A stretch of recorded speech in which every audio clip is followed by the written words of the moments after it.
name is Julieta Puga. Thank you for being here today. Most people relate death with mourning, sadness, and the end of life. But can you imagine a place where it means the opposite? Where death could be a reason to celebrate? Yes, I'm talking about Mexico and its tradition of the Day of the Dead. Today, you're going to learn more about this unique tradition and its importance in the Mexican culture. I was born in Mexico and I grew up there, so I had the possibility of experiencing this holiday in the place where it was originated. But also, I gave myself the task of research deeper about this topic. First, I'm going to explain to you the definition of this day. Next, I'm going to talk about the origins of this tradition. And finally, we're going to see some of the main symbols that represent the Day of the Dead. Let's start first with the definition of this day. In the 2009 Holiday Symbols and Customs book, Helen Anderson describes, and I quote, Day of the Dead is an annual celebration of life and death observed throughout Greater Mexico, during which time celebrants welcome home the spirits of their deceased loved ones, with offerings of food, drink, and other cherished personal items, and then commune with them at their grave sites. We celebrate this day on November 1st and November 2nd along the Mexican Republic. And the reason why we do that is because we do believe our defuncts awake from their sleep to be with us once again. So important is this legacy that UNESCO declared an intangible heritage of humanity in 2008. Now, let's talk about the origins of this day. The celebration of this day goes back about 3,000 years ago. Back then, the Aztecs used to honor the dead. As stated by the web page titled Day of the Dead, provided by History.com, dated October 23, 2020, and I quote, Upon dying, a person was believed to travel to Chikunamictlan, the land of the dead. Only after getting through 9 challenging levels, a journey of several years, could the person's souls finally reach Mictlan, the final resting place. Then the Spaniards arrived and they tried to conquer the town by introducing the Catholic religion. So when they discovered the Aztec tradition, they wanted to transform it or to change it into All Saints Day and All Souls Day. So basically, Day of the Dead is a combination of both Spaniards and Aztec tradition, but with a stronger influence of the Aztecs one. Now, let's see some of the main symbols that represents the Day of the Dead.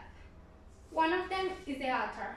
According to Celebrating Latino Folklore, an encyclopedia of cultural traditions, last edited in 2012 by Maria Herrera Sobek, the altar is an indigenous belief where Mexicans must provide elements for their deceased because of the travel they make from Mictlan here and the return back.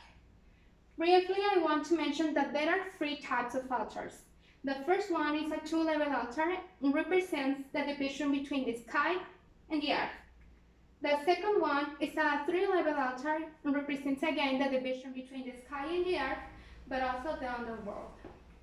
The last one is a 7-level altar and represents the 7 deadly sins.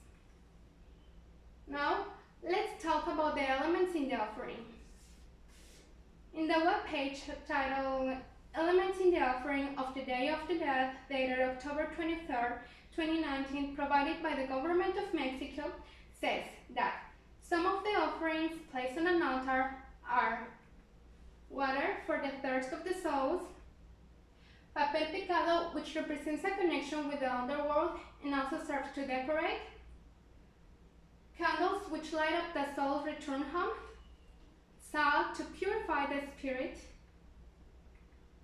copal to clean the home from evil spirits, a mat, or in this case this is called petate, where the defunct can rest, sugar skulls, which are to have always in mind the death, and a portrait to let the deceased know you are doing the altar for them. But there are over 3 specific items that I want to emphasize. The first one are the flowers. We use marigold flowers to aromatize and to decor the environment. It is also believed that if you place a path with marigold petals, this will guide the soul from the cemetery to the home and vice versa. Another important aspect is the food. We use the food to please the defunct with their favorite dish in life. One last but not less important is the bread of the dead. This basically represents the dead because it's a circle with a skull at the center and 4 sticks in form of bones. Ultimately, I will shortly talk about the skeletons. For the Mexican community, death is as natural as the stages we go through. So we dress as skeletons because that makes us feel closer to our defuncts or in the same tone as our defuncts. In conclusion, I hope you have learned something new today about this tradition, the how and why we celebrate it, and its importance in Mexico and around the world. From its history to the complexity of an altar, Day of the Dead is an extraordinary holiday that I hope lasts forever. As J.K. Rowling once said, to the well-organized mind, death is but the next great adventure. Thank you.